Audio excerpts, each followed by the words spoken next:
A nightmare in Minneapolis as multiple children are killed and many more injured after a gunman opened fire at a Catholic school.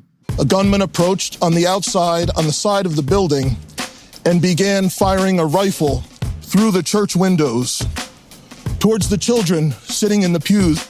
We break down what's currently known about the tragedy. I'm Georgia Howe with Daily Wire executive editor John Bickley. It's Thursday, August 28th, and this is Morning Wire.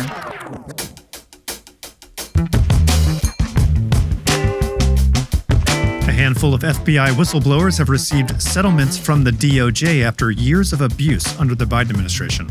Not all of them want their job back, No. but we're going to fight for whatever they want.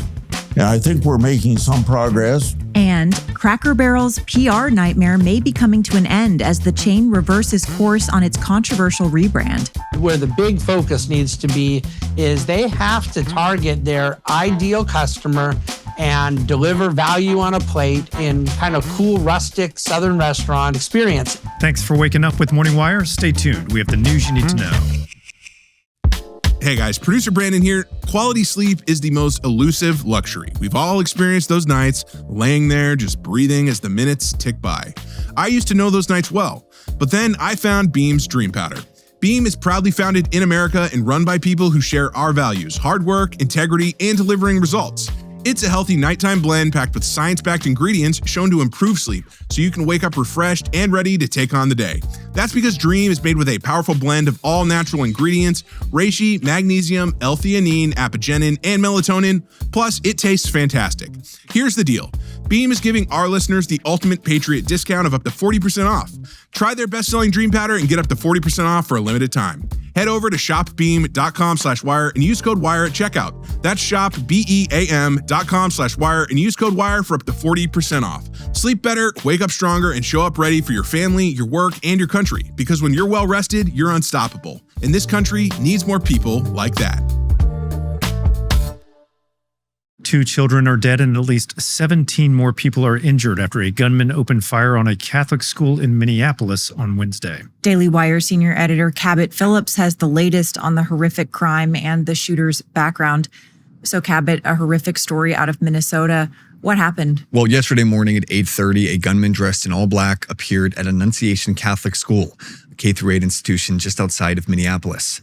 Students there had just gathered for Mass to kick off the new school year when the shooter began spraying bullets through the church's windows using a semi-automatic rifle, shotgun, and handgun. 2 children aged 8 and 10 were killed as they sat in the sanctuary pews. 17 others, including 14 more kids, were injured. Police say 4 of those kids were left in critical condition. Here's one 5th grader describing the chaos and how one of his friends was shot trying to shield him. He was laying on top of me, making sure I was safe, and he got hit. So that was really brave of him. When authorities were able to rush to the scene, they found the shooter dead from an apparent self-inflicted gunshot wound. Upon entering the school to provide first aid, officers described finding terrified children hiding all throughout the building.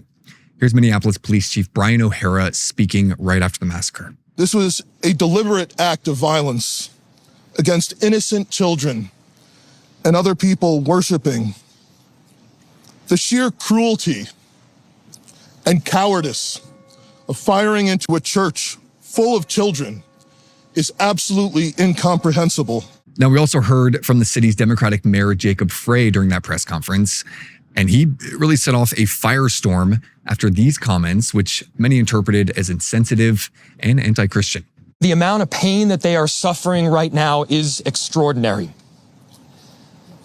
And don't just say this is about thoughts and prayers right now. These kids were literally praying. Elsewhere, a number of Democratic lawmakers immediately responded to the shooting with calls for gun control. Governor Gavin Newsom, for example, said, quote, "We cannot even make it through the first week of school without mass shootings, and the GOP will continue to do absolutely nothing while our kids are being gunned down." For his part, President Trump said he was monitoring the situation. He also ordered all flags flown at half-mast. So what do we know at this point about the shooter? Well, police ID the shooter as Robin Westman, a 23-year-old Minneapolis native who identified as transgender. According to court documents from back in 2020, Westman changed his name from Robert to Robin because he, quote, identifies as a female and wants her name to reflect that identification. And it is worth noting his mother reportedly worked at the Annunciation School from 2016 to 2021, so you can bet the police will be looking into that as a possible connection. Now, speaking of connection, what do we know about the motive? Well, prior to the shooting, Westman uploaded a number of just really disturbing videos on YouTube. In one from the night before the shooting, he displays the weapons that he was about to use, a number of which were scrawled with anti-Christian, anti-Semitic, and anti-Donald Trump rhetoric. One rifle magazine, for example, had the words, "Where is your God?" Others said, "Kill Donald Trump," "For the children," ha ha ha, and 6 million wasn't enough. That's an apparent reference to the Holocaust. Other videos showed the shooter displaying apparent drawings of the church's sanctuary layout. Another showed the face of Jesus Christ in a crown of thorns, taped to a shooting range target. The FBI says they are now investigating this shooting as a potential hate crime against Catholics and also an act of domestic terrorism. Now, before you go, there were some Catholic schools that had reached out to the governor because they were concerned something like this might happen. What do we know about those efforts before this? Right. So following the mass shooting at Covenant Christian School, which also was carried out by a trans-identified shooter, the heads of numerous Catholic and independent schools across Minnesota sent a letter to Tim Walz pleading for additional security at their schools. That letter stressed the, quote, urgent and critical need in Minnesota to make sure our schools are secure and safe. The tragedy from last week at Covenant School must never happen in Minnesota. Now, one of the authors of that letter told the Daily Wire on Wednesday that Governor Walz did not provide any additional security, despite the state's $18 billion budget surplus that year. Walz did, however, sign legislation that year, making Minnesota a, quote, transgender refuge state. Well, absolutely unimaginable for those parents and families. Cabot, thanks for reporting. Absolutely. The Trump DOJ has finalized settlements with 10 FBI whistleblowers who were punished by the Biden administration for sounding the alarm on political weaponization. Here are the details is Daily Wire reporter Amanda Presta-Giacomo. Hey, Amanda. So first, tell us about these settlements with the DOJ. Yeah, so these settlements varied a bit based on the whistleblower in question, but they reportedly included payments for damages. Some included full back pay and benefits, and at least 3 whistleblowers were allowed to return to their duties at the FBI. None of the settlements required any whistleblower to resign. Republican Senator Chuck Grassley, who co-chairs the Senate Whistleblower Protection Caucus, he advocated strongly for these whistleblowers, and he helped secure the settlements. Grassley noted that these individuals were unfairly punished with demotions, they had their security clearances yanked, and some were put on unpaid administrative leave. Collectively, among the 10, there were over 12 years worth of inappropriate suspension time. All right, so a lot of damage for speaking out. So what sort of things were these whistleblowers specifically punished for? Yeah, there were a variety of different things going on, but each case dealt with Biden DOJ seeming to play politics. In one example, FBI Special Agent Stephen Friend was punished for speaking out about DOJ actions against J6 defendants. Friend was suspended indefinitely without pay, and he had his security clearance revoked after he said it was not appropriate and completely unsafe to use a SWAT team to arrest a cooperative J6 defendant over a misdemeanor charge. Now, President Donald Trump, during his 2024 campaign, made ending government political weaponization a top priority. He signed an executive order on day one to address this issue and to ensure accountability. He also pardoned J6 defendants who he viewed as political targets of the Biden administration. In another example, Trump's DOJ narrowed the scope of FACE Act enforcement. As we've covered here, the Biden DOJ was using this act to unfairly target pro-life protesters. Grassley appeared on Miranda Devine's podcast this weekend to discuss these whistleblowers. Here he is on the importance of whistleblowers. I get most of my information from whistleblowers. Patriotic people that want nothing more than to make sure the government does what the law says the government should do. You got to listen to whistleblowers. The whistleblowers are just patriotic people. You ought to listen to them. And if you listen to them, these corrections will be made and they won't have to come to me. Okay, now shifting gears a bit here, Trump is also tackling crime in Washington, D.C. We've followed that very closely. We have polling on this now. How do the American people feel about Trump's actions? Yeah, so crime is a top issue for Americans, and overall, they support Trump for his actions on crime. An AP NORC poll released just yesterday shows that 81% of Americans agree that crime is a major issue in large cities, and 53% of Americans approve of Trump's methods for taking on crime. And that includes very strong approval from independents, about half. Polling also shows that white and Hispanic Americans are really on board with this crime crackdown, while there is a major drop when you look at polling of Black Americans, where there's only 27% support. Now, a quick recap here. Earlier this month, Trump federalized the Metro Police Department in D.C. He also called in the National Guard for support, as well as some federal enforcement entities like the FBI and ATF. The results have been swift and honestly pretty remarkable. And lastly, Trump is seeking to address this crime issue legislatively. He said yesterday that he's working with GOP congressional leaders to craft a comprehensive crime bill. And he's certainly hitting the law and order issue on several fronts at once here. Amanda, thanks so much for reporting. You're welcome. The doctors at Brickhouse Nutrition recently opened my eyes to why most protein powders just don't work. Here's the problem. Most protein powders are loaded up with poor quality protein and cheap fillers, maltodextrin, soy, corn syrup, sodium, and cellulose. It's no wonder they're not delivering results. If your current protein powder isn't cutting it, here's what makes Brickhouse Whey Protein much different. This isn't some supplement thrown together by marketers. It's bioengineered by doctors who actually understand the science behind what your body needs. The key is their clean formulation, which gives you superior bioavailability, meaning your body can actually absorb and use the protein effectively. And here's the thing, you'll feel the difference right away.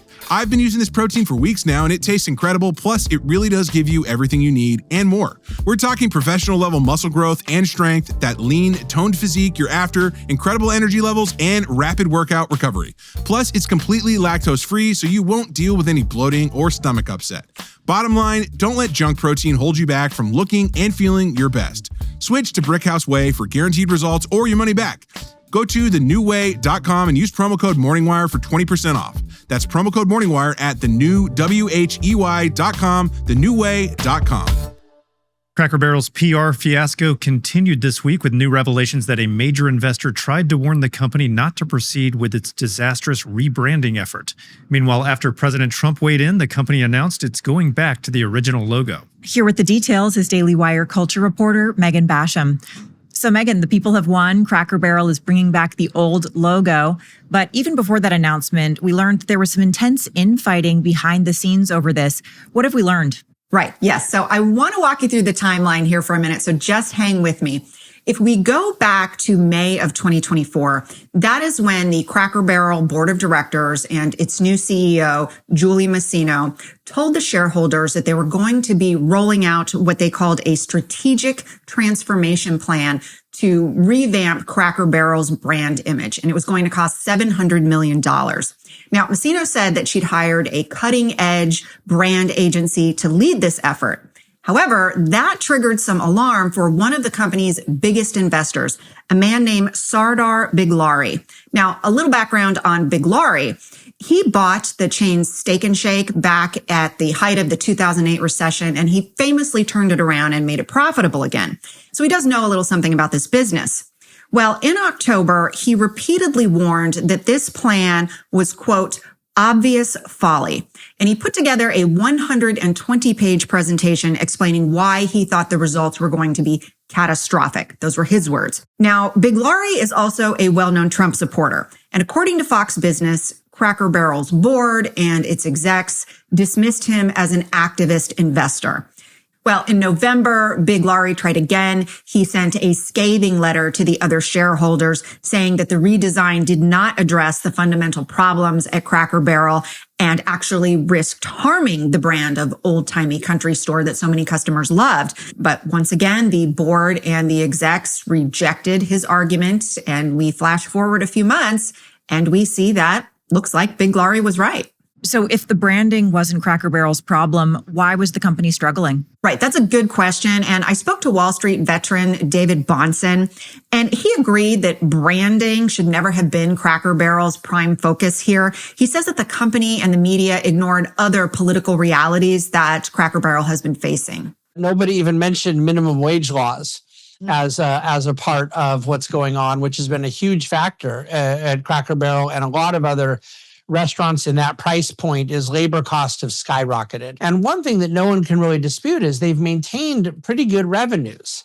They haven't had a big drop in business. They've had a drop in profits because, again, costs have grown more than revenues have. So ultimately, Bahnsen said Cracker Barrel needs to address cost structures, not logos. But the old logo is back, and they've also halted the new decor scheme, right? That's right, it is. And you can't help but wonder if President Trump had maybe a little something to do with that, given that only hours after he tweeted that Cracker Barrel should bring back the old logo, the company announced that it was doing exactly that. Now, that said, Bahnsen did tell me that he doesn't necessarily think this is going to be particularly helpful.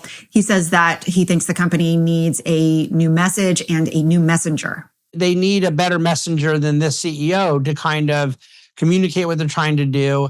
And honestly, a PR firm that's willing to take some risks to come out and almost make fun of the thing at this point. And one other thing Bahnsen told me is that, yes, this incident and others like it at Target and Bud Light, well, he says it's put the fear of God into some corporate boardrooms. And a lot of executives right now in corporate America are treading very carefully because they want to avoid being the next cautionary tale of woke backlash. All right, well, please keep an eye out and let us know if that CEO gets fired over this. Megan, thanks for reporting. Thanks for waking up with us. And if you're watching on YouTube, don't forget to like and subscribe. We'll be back this evening with more news you need to know.